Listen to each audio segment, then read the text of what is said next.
Hello, ಎಲ್ರಿಗೂ ನಮಸ್ತೆ. Welcome back to my YouTube channel Kannada R C creation.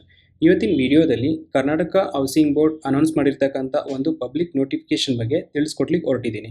ಅದಕ್ಕೂ ಮುಂಚೆ ನೀವೇನಾದರೂ ನನ್ನ ಯೂಟ್ಯೂಬ್ ಚಾನಲ್ಗೆ ಇದುವರೆಗೂ ಸಬ್ಸ್ಕ್ರೈಬ್ ಆಗಿಲ್ಲ ಅಂದರೆ ದಯವಿಟ್ಟು ಸಬ್ಸ್ಕ್ರೈಬ್ ಮಾಡಿ ಹಾಗೂ ಬೆಲ್ಲೈಕನ್ ಮೇಲೆ ಕ್ಲಿಕ್ ಮಾಡಿ. ಹಾಗೆ ಮಾಡೋದ್ರಿಂದ ನಾನು ನೆಕ್ಸ್ಟ್ ಯಾವುದೇ ವಿಡಿಯೋ ಅಪ್ಲೋಡ್ ಮಾಡಿದ್ರು ಕೂಡ ನಿಮಗೆ ನೋಟಿಫಿಕೇಷನ್ ಸಿಗುತ್ತೆ. ಬನ್ನಿ ಆ ನೋಟಿಫಿಕೇಷನ್ ಏನು ಅಂತ ನೋಡೋಣ. ನೋಟಿಫಿಕೇಷನ್ ಬಂದು ಇದಾಗಿರುತ್ತೆ. ನೋಟಿಫಿಕೇಷನ್ನ KHP ಜಾನ್ವರಿ 21ನೇ ತಾರೀಕು ಅನೌನ್ಸ್ ಮಾಡಿರುತ್ತೆ. ಆ ನೋಟಿಫಿಕೇಷನ್ ಏನಂದರೆ, ಕರ್ನಾಟಕ ಗೃಹ ಮಂಡಳಿಯು ಚಾಮರಾಜನಗರ ಜಿಲ್ಲೆ ಕೊಳ್ಳೇಗಾಲ ತಾಲೂಕು ಕಸಬಾ ಹೋಬಳಿ ಅಂಪಾಪುರ ಗ್ರಾಮದ ವಿವಿಧ ಸರ್ವೆ ನಂಬರ್ಗಳಲ್ಲಿ ಜಂಟಿ ಸಹಭಾಗಿತ್ವದಡಿಯಲ್ಲಿ ಅಂದರೆ ಜಾಯಿಂಟ್ ವೆಂಚರ್ ಆಗಿ ಅಭಿವೃದ್ಧಿಪಡಿಸಿರುವ EWS ಮತ್ತು LIG ವರ್ಗದ ನಿವೇಶನಗಳನ್ನು ಹಂಚಿಕೆ ಮಾಡಲು ಸಾರ್ವಜನಿಕರಿಂದ ಅರ್ಜಿಗಳನ್ನು ಆಹ್ವಾನಿಸಲಾಗಿದೆ.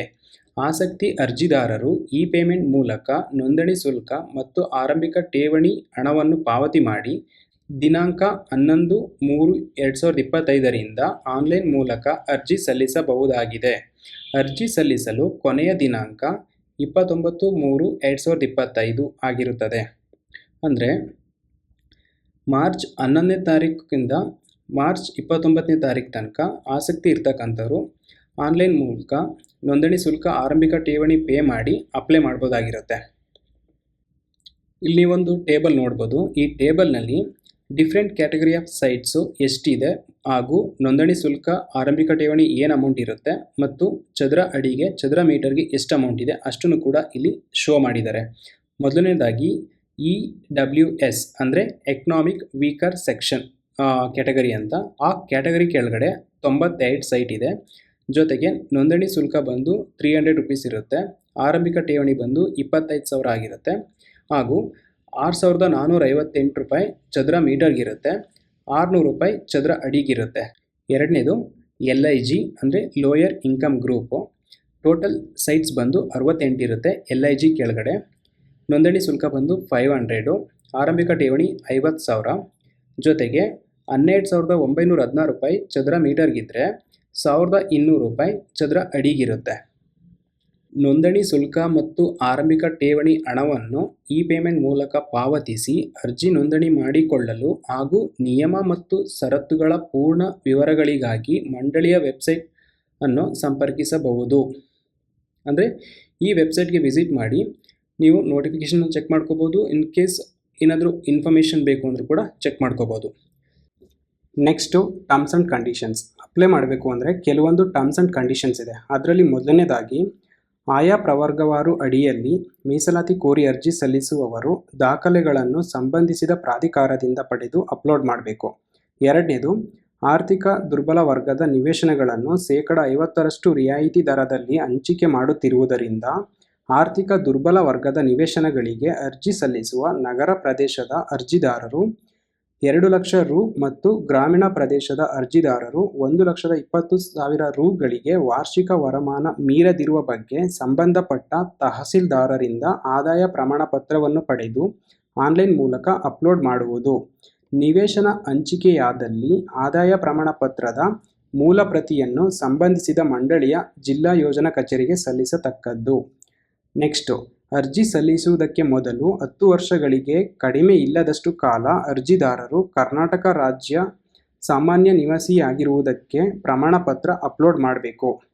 ನಾಲ್ಕನೇದು ಅರ್ಜಿದಾರರು ಕರ್ನಾಟಕ ಗೃಹ ಮಂಡಳಿ ಅಥವಾ ಇನ್ನಿತರೆ ಯಾವುದೇ ಸ್ಥಳೀಯ ಸಂಸ್ಥೆ ಅಥವಾ ಪ್ರಾಧಿಕಾರದಿಂದಾಗಲಿ ಮನೆ ಅಥವಾ ನಿವೇಶನ ಪಡೆದಿರುವುದಿಲ್ಲವೆಂದು ನೋಟರಿ ಮೂಲಕ ಪ್ರಮಾಣೀಕರಿಸಿ ಪ್ರಮಾಣ ಪತ್ರವನ್ನು ಅಪ್ಲೋಡ್ ಮಾಡಬೇಕು.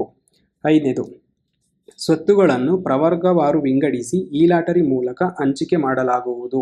ಆರನೇದು ಸ್ವತ್ತುಗಳನ್ನು ಒಂದೇ ಇಡಗಂಟಿನ ಔಟ್ರೈಟ್ ಸೇಲ್ ಆಧಾರದ ಮೇಲೆ ಹಂಚಿಕೆ ಮಾಡಲಾಗುವುದು.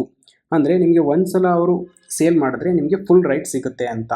ಏಳನೇದು ಸ್ಪೆಷಲಿ EWS ಕ್ಯಾಟಗರಿಗೆ EWS ನಿವೇಶನದ ಹಂಚಿಕೆದಾರರಿಗೆ 5 ವರ್ಷಗಳವರೆಗೆ ಪರಭಾರೆ ಮಾಡದಂತೆ ಷರತ್ತಿಗೊಳಪಟ್ಟ ಕ್ರಯಪತ್ರವನ್ನು ನೀಡಲಾಗುವುದು.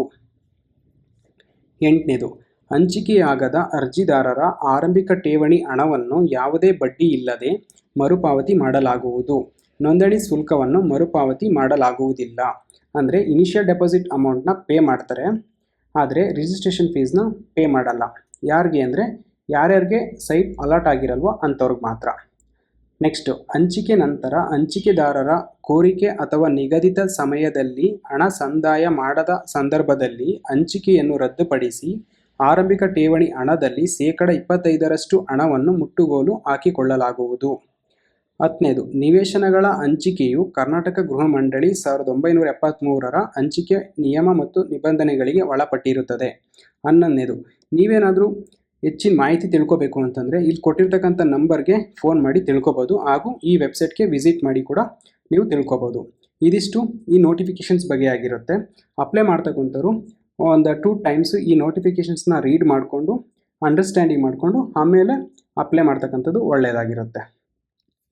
ನೆಕ್ಸ್ಟು, ಅಪ್ಲೈ ಮಾಡಬೇಕು ಅಂತಂದರೆ ನೀವು ಕರ್ನಾಟಕ ಹೌಸಿಂಗ್ ಬೋರ್ಡ್ ವೆಬ್ಸೈಟ್ ಬರಬೇಕಾಗತ್ತೆ. ಆ ವೆಬ್ಸೈಟ್ ಬಂದು ಇದಾಗಿರುತ್ತೆ, khb.karnataka.gov.in. ಈ ವೆಬ್ಸೈಟ್ ಬಂದ ಮೇಲೆ ಇಲ್ಲಿ ಆನ್ಲೈನ್ ಸರ್ವಿಸ್ ಇರುತ್ತೆ, ಅದ್ರ ಕೆಳಗಡೆ ಆನ್ಲೈನ್ ಅಪ್ಲಿಕೇಶನ್ಸ್ ಮೇಲೆ ಕ್ಲಿಕ್ ಮಾಡಬೇಕಾಗತ್ತೆ. ಈ ಥರ ಒಂದು ಪೇಜ್ ಓಪನ್ ಆಗುತ್ತೆ. ಈ ಪೇಜಲ್ಲಿ ಆನ್ಗೋಯಿಂಗ್ ಪ್ರಾಜೆಕ್ಟ್ಸ್ ಯಾವ್ಯಾವ್ದಿದೆ ಅಂತ ಶೋ ಆಗುತ್ತೆ. ನಾನಿಲ್ಲಿ ಹಂಪಾಪುರ ಕೊಳ್ಳೇಗಾಲ ತಾಲೂಕು ಚಾಮರಾಜನಗರ ಡಿಸ್ಟಿಕ್ ಈ ಪ್ರಾಜೆಕ್ಟ್ ಲಿಂಕ್ ಮೇಲೆ ನಾನು ಕ್ಲಿಕ್ ಮಾಡ್ತೀನಿ. ನೆಕ್ಸ್ಟ್ ನಿಮಗೆ ಈ ಥರ ಒಂದು ಅಪ್ಲಿಕೇಶನ್ ಪೇಜ್ ಓಪನ್ ಆಗುತ್ತೆ. ಇದರಲ್ಲಿ ನೀವು ಪ್ರಾಜೆಕ್ಟ್ ಯಾವುದಿದೆ ಅಂತ ಚೆಕ್ ಮಾಡ್ಕೋಬೇಕು. ಕೊಳ್ಳೇಗಾಲ ಜೆ ವಿ ಅಂದರೆ ಜಾಯಿಂಟ್ ವೆಂಚರ್, ಚಾಮರಾಜನಗರ. ಓಕೆ, ಇದು ಬಂದು ಕರೆಕ್ಟಾಗಿ ಸೆಲೆಕ್ಟ್ ಆಗಿದೆ. ನೆಕ್ಸ್ಟು ನಾವು ಅಪ್ಲೈ ಮಾಡ್ತಿರ್ತಕ್ಕಂಥದ್ದು ಸೈಟ್ಗಳಿಗೆ, ಹಾಗಾಗಿ ಪ್ರಾಪರ್ಟಿ ಟೈಪ್ ಯಾವುದಿದೆ ಅಂತ ಚೆಕ್ ಮಾಡ್ಕೋಬೇಕು. ಓಕೆ, ಇದು ಸೈಟ್ ಕರೆಕ್ಟಾಗಿ ಸೆಲೆಕ್ಟ್ ಆಗಿದೆ. Next property category. ಇಲ್ಲಿ 2 ಕ್ಯಾಟಗರಿ ಆಫ್ ಸೈಟ್ ಇದೆ. ಒಂದು ಬಂದು EWS, ಇನ್ನೊಂದು LIG. ಹಾಗಾಗಿ ನೀವು ಯಾವುದಕ್ಕೆ ಅಪ್ಲೈ ಮಾಡ್ತಿದ್ದೀರಾ ಆ ಕ್ಯಾಟಗರಿನ ಸೆಲೆಕ್ಟ್ ಮಾಡಬೇಕು. ಇಲ್ಲಿ ನಾನು LIGನ ಸೆಲೆಕ್ಟ್ ಮಾಡ್ತೀನಿ. ನೆಕ್ಸ್ಟು ನೋಟಿಫಿಕೇಷನ್ ನಂಬರ್, ಇದು ಬಂದು ಕಾಮನ್ ಇರುತ್ತೆ, ಹಾಗೂ ಅಪ್ಲಿಕೇಶನ್ ನಂಬರ್ ಇದು ಬಂದು ಯೂನಿಕ್ ಆಗಿರುತ್ತೆ. ನೆಕ್ಸ್ಟ್ ಬಂದು ಅಪ್ಲಿಕೆಂಟ್ ಡೀಟೇಲ್ಸು. ಇಲ್ಲಿ ಬಂದು ಯಾರು ಅಪ್ಲೈ ಮಾಡ್ತಿದ್ದಾರೋ ಅವ್ರ ಹೆಸರು ಹಾಕಬೇಕಾಗತ್ತೆ.